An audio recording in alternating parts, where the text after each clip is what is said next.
Amém, irmãos?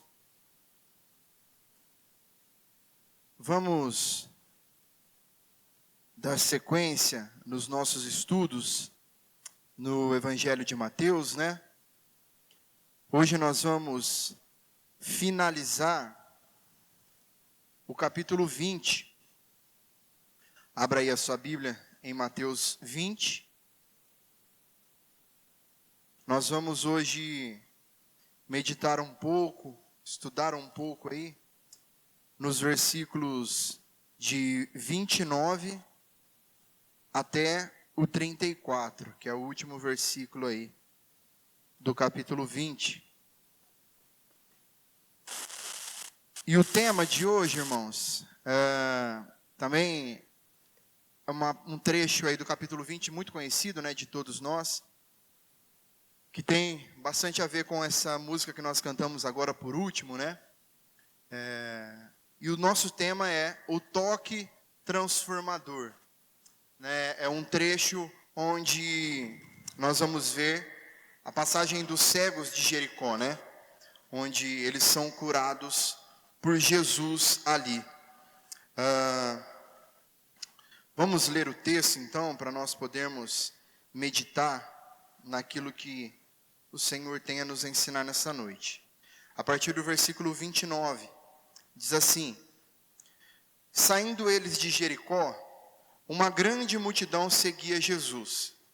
E eis que 2 cegos, sentados à beira do caminho, tendo ouvido que Jesus passava, começaram a gritar: Senhor, filho de Davi, tenha compaixão de nós.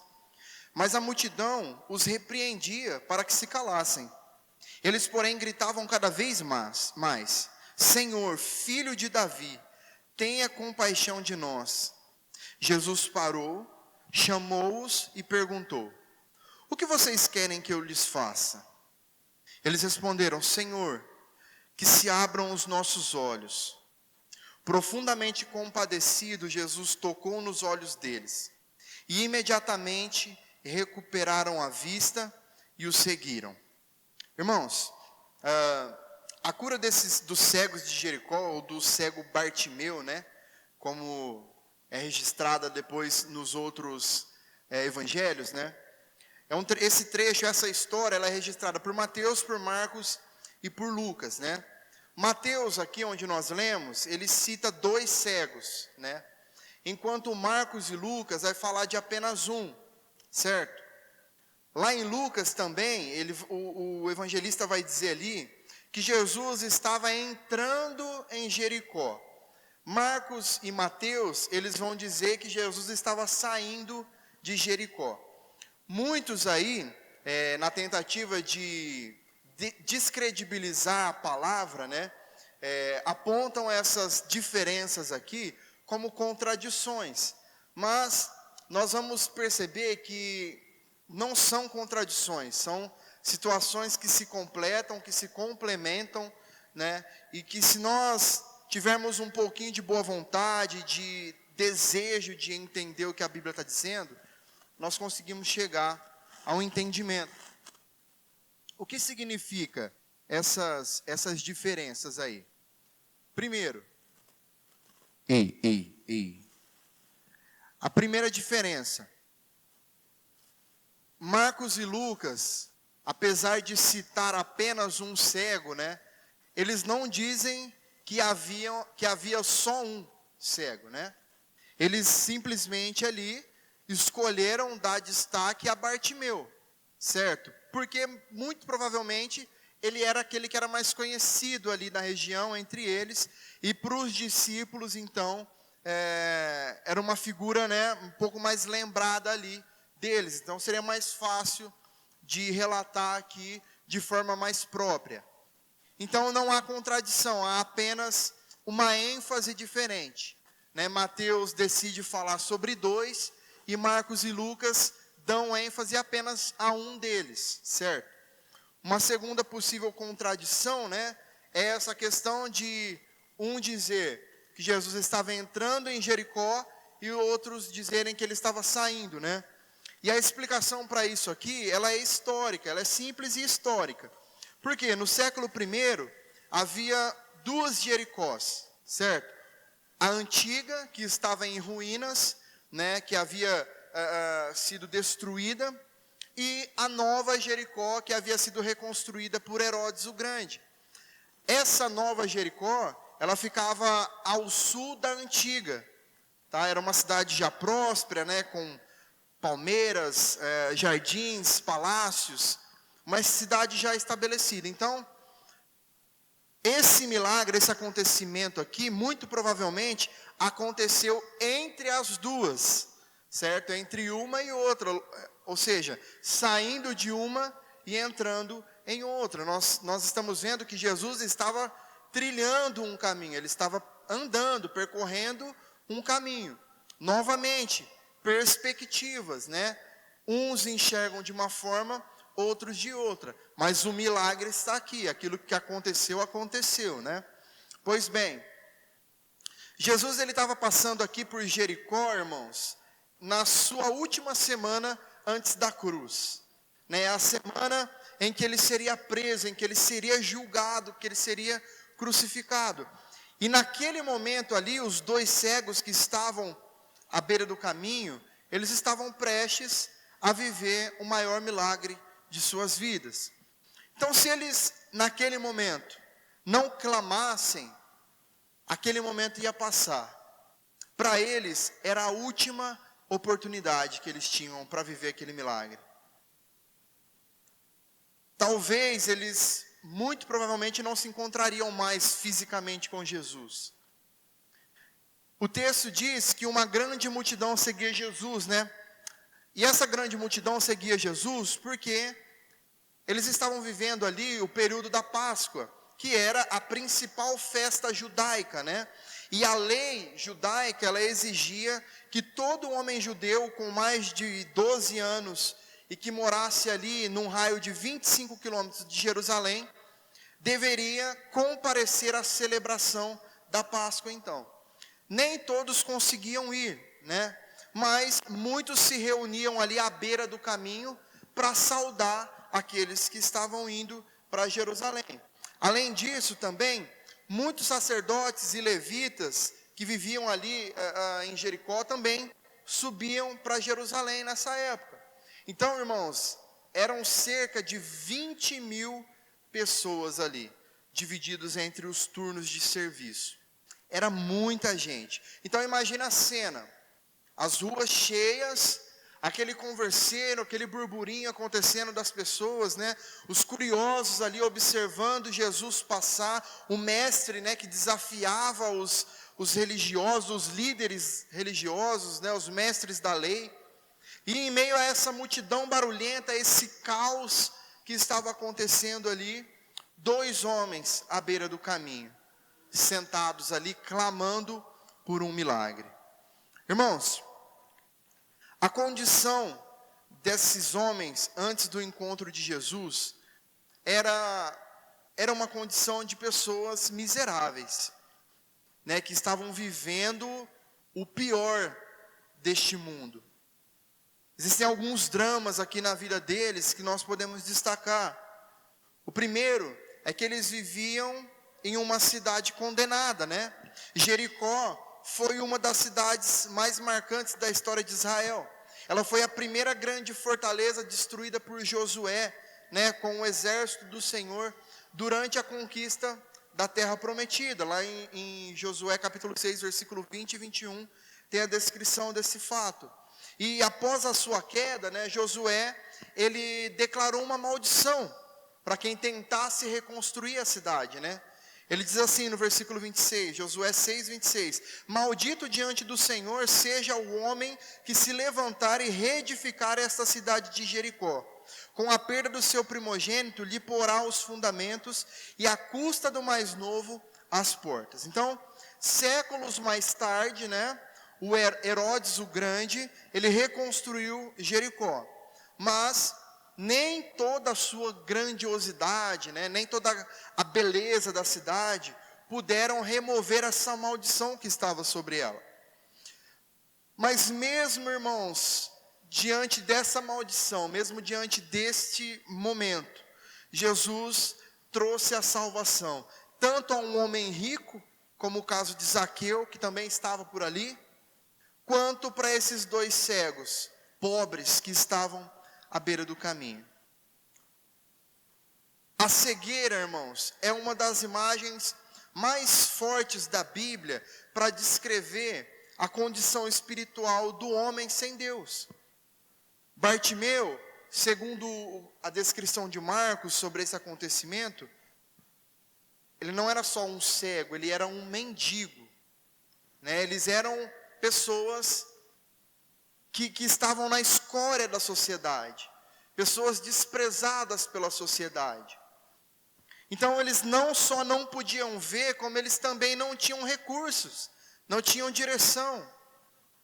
Um cego, ele não sabe para onde ir, e um mendigo não tem para onde ir. Então veja a condição desses homens. No Antigo Testamento, irmãos, não há um registro claro ali de um cego sendo curado. Diante disso, esse milagre que estava prestes a acontecer para aqueles homens, seria a confirmação de que o Salvador finalmente havia brilhado sobre as trevas humanas. Veio o Salvador, a luz do mundo, e fez ver aqueles que não podiam ver. Uma outra questão sobre a situação deles é que eles estavam à beira do caminho. Enquanto a multidão seguia para a festa da Páscoa, esses dois homens permaneciam ali, jogados, largados à beira do caminho. A multidão estava alegre, né? Era um momento de alegria, de exultação. Estavam indo rumo a Jerusalém. Muitos ali sem nem se preocupar com aquilo que de fato aconteceria com Jesus. Parte das pessoas ali sabiam, como nós vimos na semana passada, né? Mas ninguém estava nem ligando para isso. E tudo que aqueles homens podiam fazer era clamar pela misericórdia do Senhor. Às vezes nós nos esquecemos, irmãos, mas essa é uma descrição clara da condição humana sem Deus. Cegos, pobres e à beira do caminho. Incapazes de enxergar a verdade, sem força para caminhar. E é justamente nesse cenário de miséria, de trevas, que Cristo aparece e resplandece a sua luz. Há momentos na vida, irmãos, em que uma oportunidade define um futuro. O encontro desses homens com Jesus foi exatamente isso. Primeiro, eles buscaram Jesus na hora certa, né? Como nós vemos. Aquela seria a última vez que Jesus passaria por ali, em vida. A última vez que ele subiria para Jerusalém antes da cruz. Por isso, era a última oportunidade daqueles homens. E veja, irmãos, as coisas acontecem no tempo em que tem que acontecer.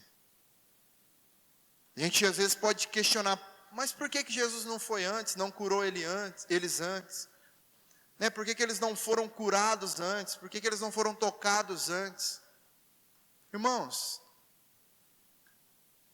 tem respostas que nós nunca teremos.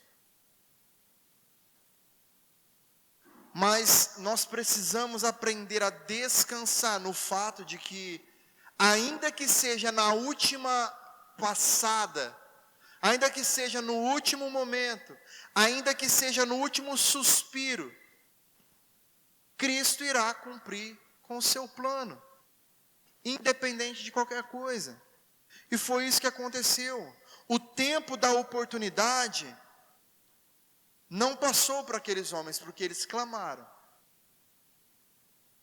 A história desses cegos, irmãos, nos ensina que buscar a Cristo no tempo oportuno é questão de vida ou morte. Além disso, o tempo de Cristo é algo também que, como eu disse, não está na nossa capacidade de saber. Não é porque para esses homens, eles foram ali, eles tiveram a última oportunidade ali de falar com Jesus, Para eles foi assim, mas nós, irmãos, nós não sabemos quando será a nossa última oportunidade. Pode ser hoje. A nossa última oportunidade pode ser hoje. Hoje pode ser o último dia que Cristo está passando no nosso caminho. E nós precisamos nos agarrar nele. Nós precisamos clamar por ele no tempo que é hoje. Quando é o tempo de Deus para as nossas vidas? Hoje. O tempo de nós buscarmos a sua face. O tempo de nós nos prostrarmos diante dos pés dele. É hoje. Pode ser que amanhã não exista, irmãos. A gente não tem o controle disso em nossas mãos. Ah, misericórdia. Misericórdia mesmo, mas não está no nosso controle. A gente não sabe.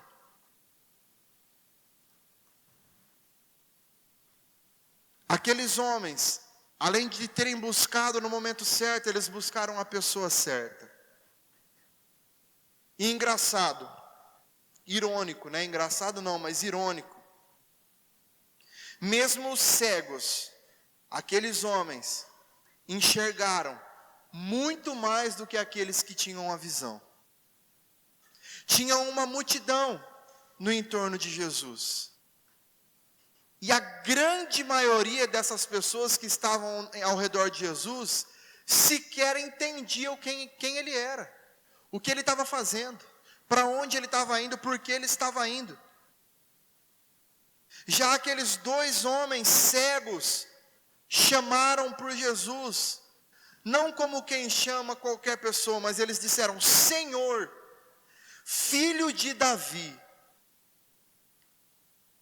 Eles exclamaram de uma forma, irmãos, demonstrando que eles tinham a consciência de que Jesus era Senhor sobre a vida deles, era um Messias prometido. Aqueles homens, apesar de fisicamente cegos, eles enxergaram com os olhos da fé aquilo que é mais importante. Eles viram o que era mais importante. Eles reconheceram a autoridade de Jesus como Senhor de suas vidas, o único com o poder para restaurar a visão deles, tanto física quanto espiritual. Eles buscaram então com perseverança. A fé verdadeira, irmãos, ela não se intimida e nem se limita por causa dos obstáculos da vida. Veja, aqueles homens, eles, pelos olhos humanos, eles não tinham chance nenhuma ali. Aquela multidão de gente passando, né, com um espírito de alegria, todo mundo contente. E eles, dois cegos, mendigos, um tipo de pessoa que ninguém olhava, que ninguém ouvia, que ninguém nem queria saber. As chances deles eram mínimas. Era mínima. Só que essas chances seriam realmente mínimas se eles estivessem esperando ser vistos e notados por qualquer pessoa. Eu tenho certeza que as 20.000 pessoas que passaram por ali, ninguém sequer viu, notou aqueles homens ali.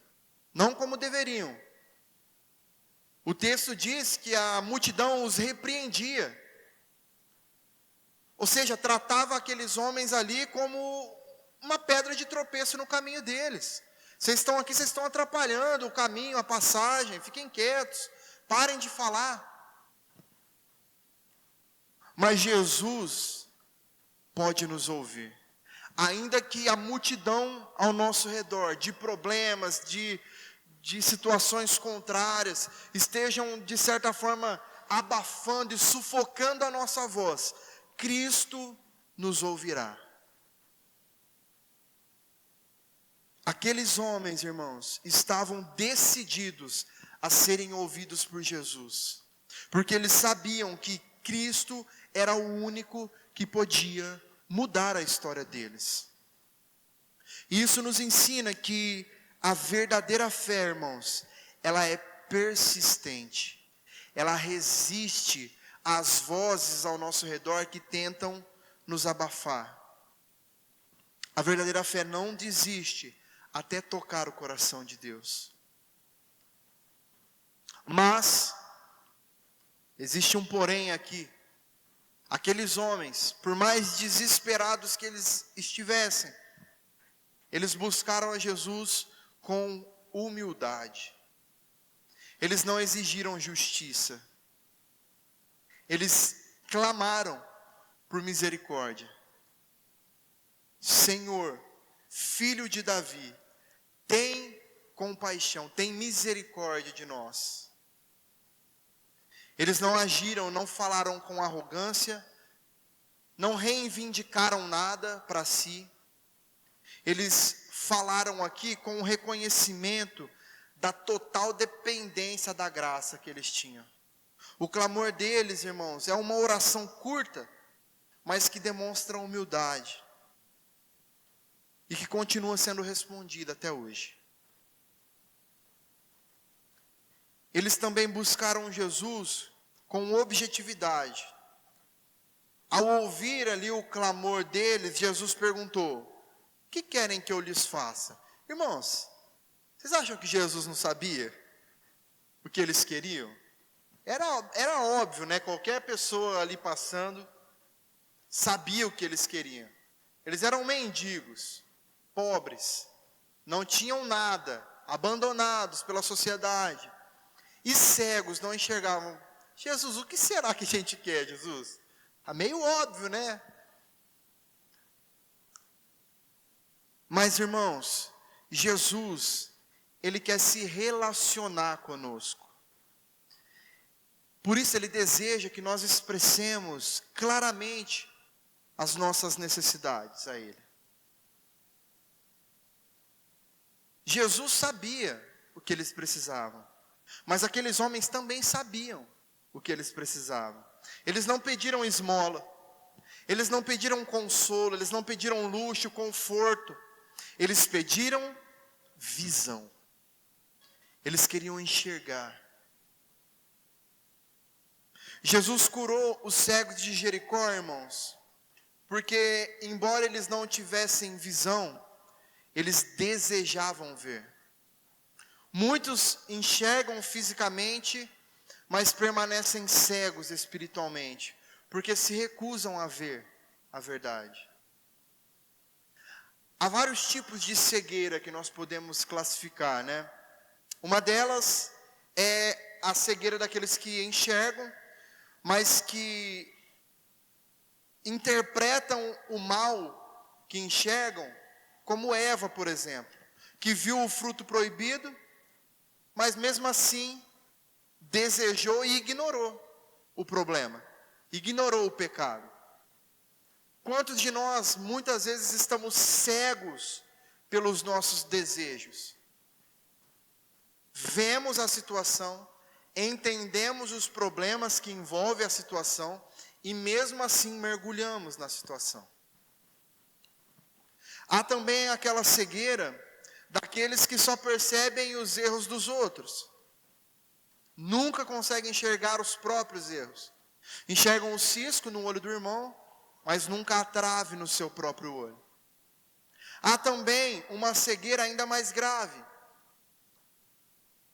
Aquela cegueira daqueles que impede os outros de enxergarem. A multidão que acompanhava Jesus em Jericó era mais cega do que os próprios mendigos, porque eles tentavam calar o clamor dos necessitados. Atitudes frias, típica de religiosos. Isso torna a misericórdia, irmãos, cheia de barreiras. Muitas vezes a nossa forma de viver o Evangelho, no nosso egoísmo, por querermos desfrutar só nós das coisas, das bênçãos, nós acabamos colocando barreiras impedindo de que os outros alcancem, se encontrem com Cristo. É a cegueira de quem, por estar satisfeito com a sua própria luz, impede que os outros que estão em trevas se aproximem da verdadeira luz. Veja o perigo disso, irmãos. Mas no versículo 34, nós vemos o resultado do encontro desses dois cegos com Jesus. E nós vemos nesse versículo que Jesus sentiu compaixão por eles, né? Quando Jesus ouve o clamor daqueles homens, ele se move com misericórdia. O Senhor jamais rejeitará um coração quebrantado, irmãos. Não era um pedido da boca para fora, era um coração contrito, quebrantado, sedento, consciente de quem era Jesus.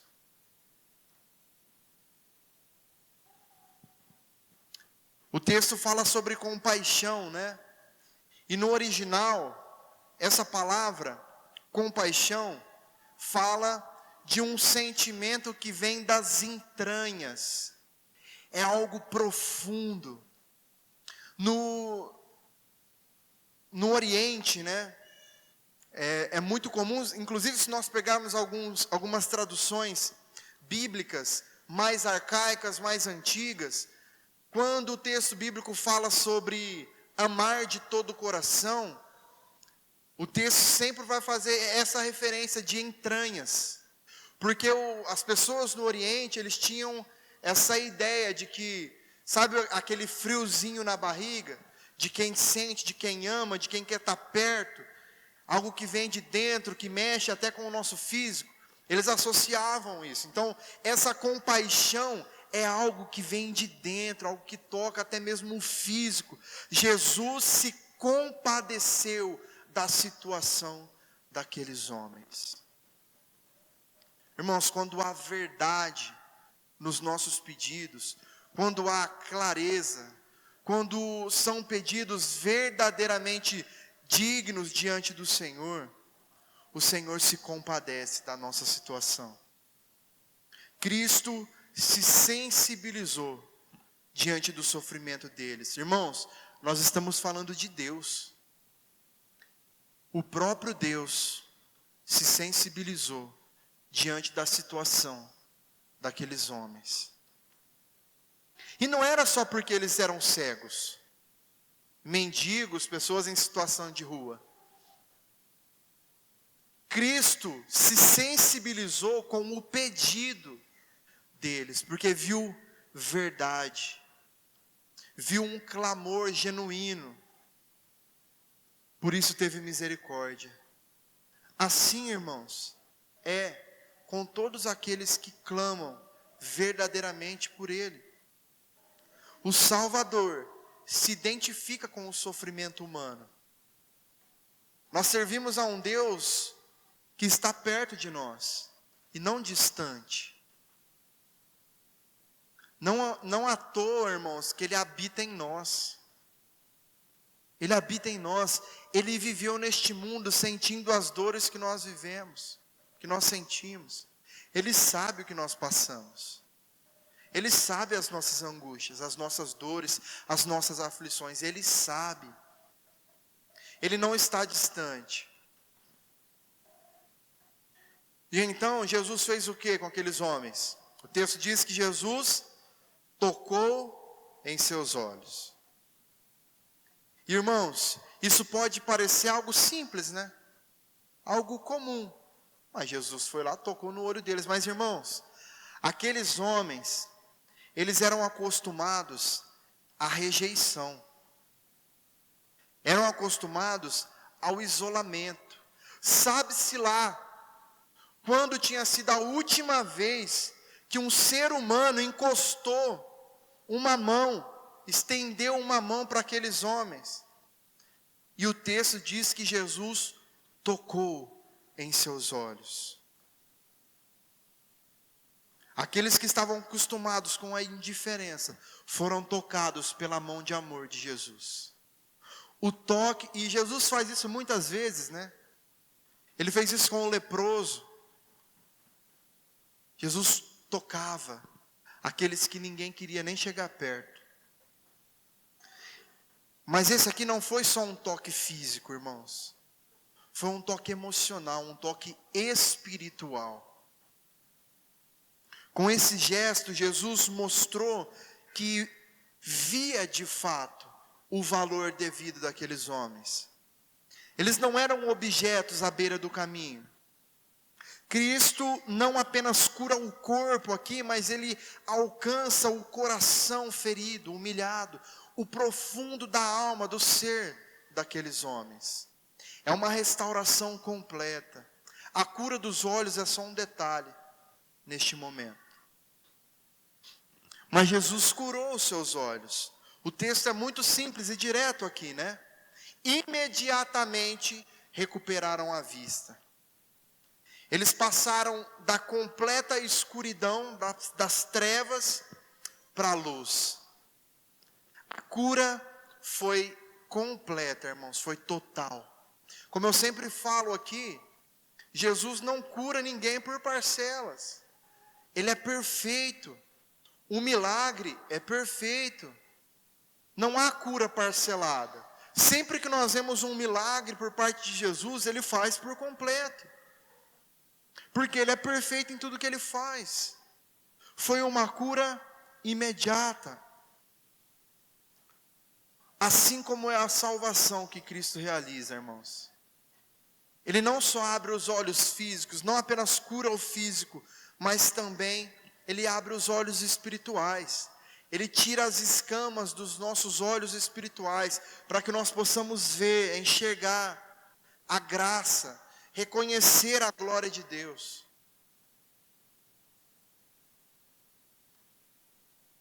E Jesus também conduziu aqueles homens a Jerusalém, né?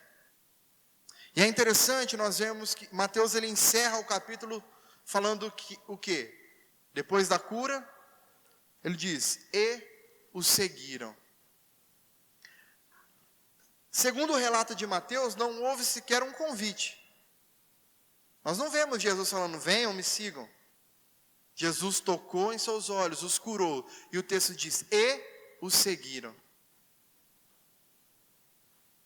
Irmãos, o toque de Jesus é poderoso o suficiente para nos atrair a Ele de tal forma que nós não conseguimos fazer outra coisa senão segui-lo. Não dá. Quando Cristo toca em nós, tirando a nossa cegueira, curando o nosso físico, o nosso emocional, o nosso espiritual, automaticamente, irmãos, nós somos constrangidos a seguir a Ele, a seguir os seus passos. E é interessante nós pensarmos, irmãos, que esses homens seguiram Jesus para a cruz.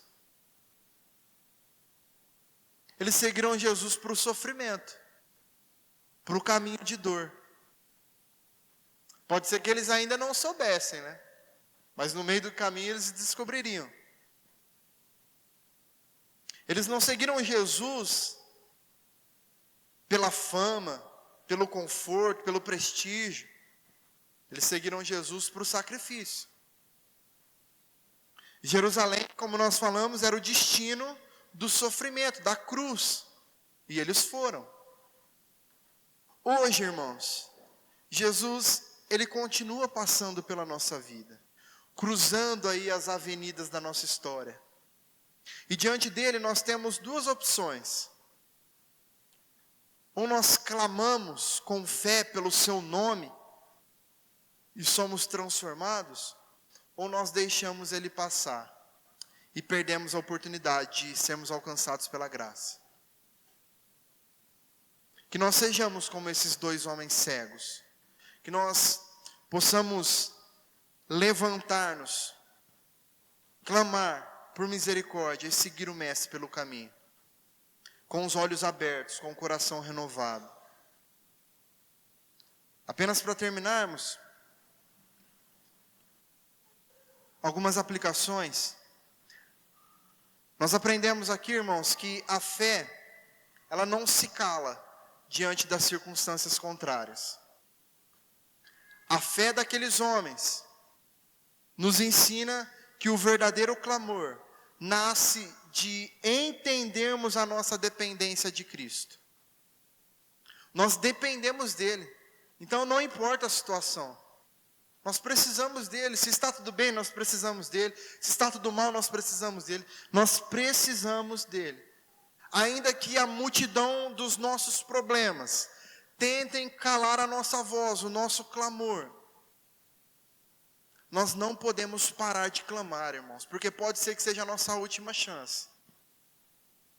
Muitos são tentados a desistir dessa vida de oração, a abandonar o clamor, a se conformar com a escuridão. Só que a fé que transforma é uma fé insistente, irmãos, que busca a presença de Jesus, mesmo quando tudo ao redor tenta nos calar. Só que nós precisamos também saber, como nós vimos, que esse clamor não é uma exigência, tá? É um pedido de misericórdia. Aqueles homens clamaram por compaixão. Fé e autoconfiança são coisas completamente diferentes, irmãos. E esse fato aqui nos lembra que a fé se trata da dependência do Senhor. Aqueles homens tiveram fé. Eles sabiam que não tinha outra forma deles alcançarem cura e libertação para a vida deles. Diante das dores, diante das injustiças, diante do desânimo que nos assola, o exemplo desses homens nos desafia a não deixar que a fé se cale. Mesmo quando as dúvidas tentam abafar o grito do nosso coração, irmãos, nós precisamos continuar clamando. Porque o mesmo Cristo que passou por Jericó, ainda ouve os gritos de fé daqueles que estão à beira do caminho. Pode ser que nós estejamos à beira do caminho, como esses cegos.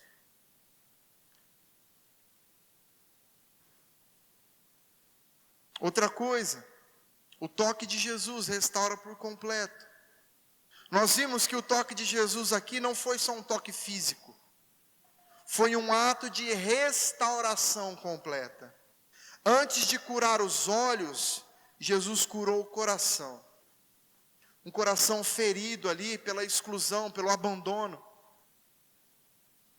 Para todos aqueles que vivem à beira do caminho, não cegos fisicamente, mas talvez pessoas que estão emocionalmente feridas, machucadas, espiritualmente cansadas, esgotadas já, pessoas que socialmente foram esquecidas, abandonadas.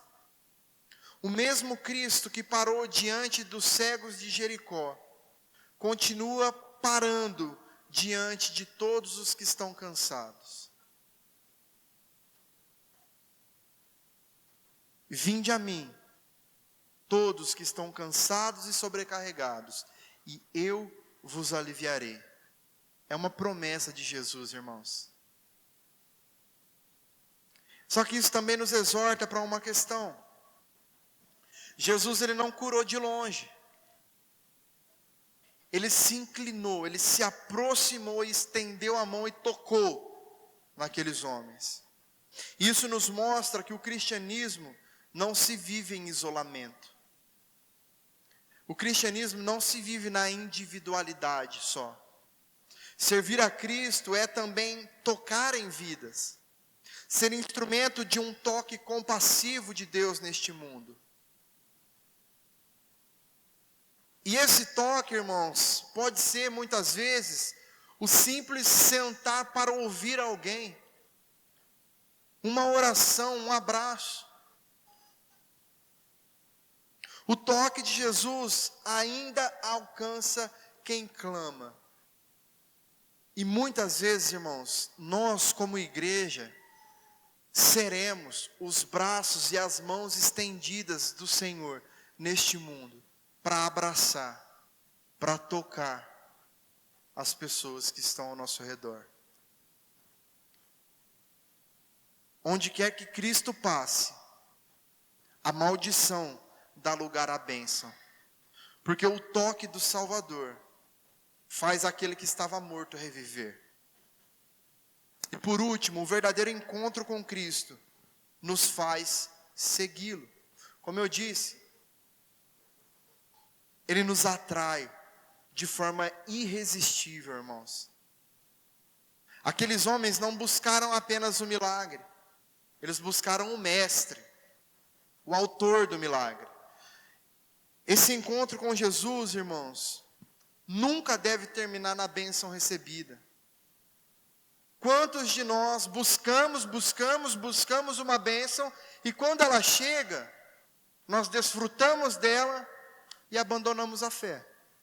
Quantos casos nós vimos de pessoas assim nas igrejas? Pessoas que estão no mundo, passando por momentos completamente difíceis, aflições das piores, e essas pessoas vão à igreja, vão a Cristo, buscar consolo, buscar ajuda, desesperados, se prostram aos pés de Jesus, clamam à beira do caminho para serem tocadas por Ele. Ele toca, a bênção vem, e nós já não mais seguimos a Ele depois. O encontro com Jesus, irmãos, ele se baseia, ele precisa continuar depois da bênção, no compromisso que nós precisamos assumir de seguir aquele que nos abençoa. Irmãos, nós já temos motivo, o maior de todos, para seguir a Cristo, que é a salvação. Nenhuma bênção que nós recebemos, nenhuma cura física, nenhuma libertação, nenhum emprego novo, nenhuma prosperidade, um bem que o Senhor nos deu, isso tudo é bênção, amém? É tudo bênção. Mas nada disso se compara à salvação. O fato de Jesus ter salvado as nossas vidas na cruz do Calvário já é o maior dos motivos que nós temos para segui-lo. Mas Ele é tão bom que Ele continua nos abençoando com pequenas porções terrenas ainda. E nem assim, irmãos, nós conseguimos nos motivar a seguir a Ele. Nós estamos sempre esperando algo. Nós estamos sempre esperando um mover diferente, um toque diferente, uma palavra diferente, uma revelação diferente, para que eu possa sentir algo a mais, um arrepio, um desejo, uma emoção.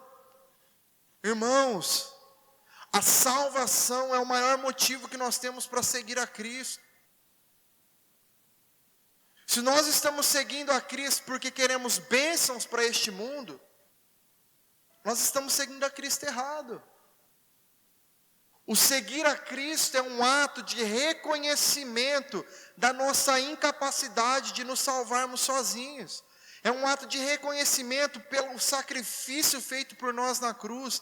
Por isso que nós seguimos a Cristo. Nós não seguimos a Cristo por aquilo que Ele pode fazer para nós aqui, nos dar aqui, nos curar aqui. Isso tudo é consequência da bondade, da graça, da misericórdia dEle. Mas não deve ser aquilo que nos motiva a seguir a Ele. Muitos se aproximam de Cristo apenas em busca de um alívio. Só que o verdadeiro discípulo, irmãos, permanece com Cristo no caminho, mesmo depois que a dor passa. Ou então mesmo sabendo que o caminho é o caminho da cruz. Aqueles cegos curados seguiram Jesus no caminho da cruz, nos mostrando que a verdadeira fé não foge do sacrifício. Ela faz caminhar com o Salvador, mesmo quando o destino é o Calvário. Diante disso, irmãos, nós entendemos então que a verdadeira visão cristã, ela não se limita apenas em ver, mas em seguir.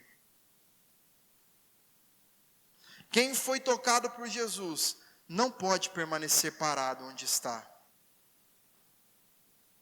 Nós precisamos nos levantar e caminhar com Ele. Isso fala, irmãos, sobre sair do comodismo.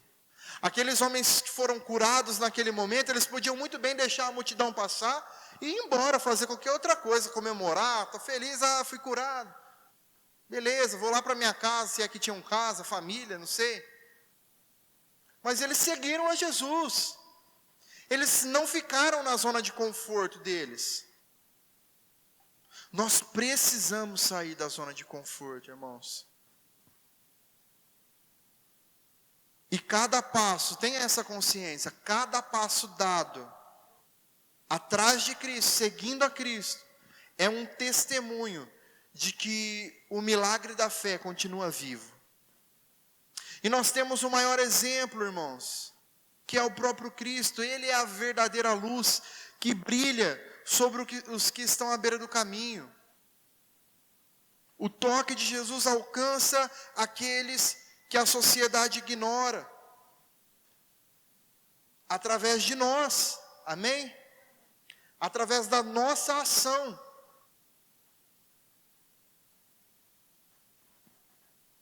E assim como aqueles 2 cegos, todos os que recebem o toque de Cristo são chamados a segui-lo. Não por obrigação, irmãos. Não é por obrigação, é por amor. É por reconhecimento daquilo que Ele fez, é por gratidão.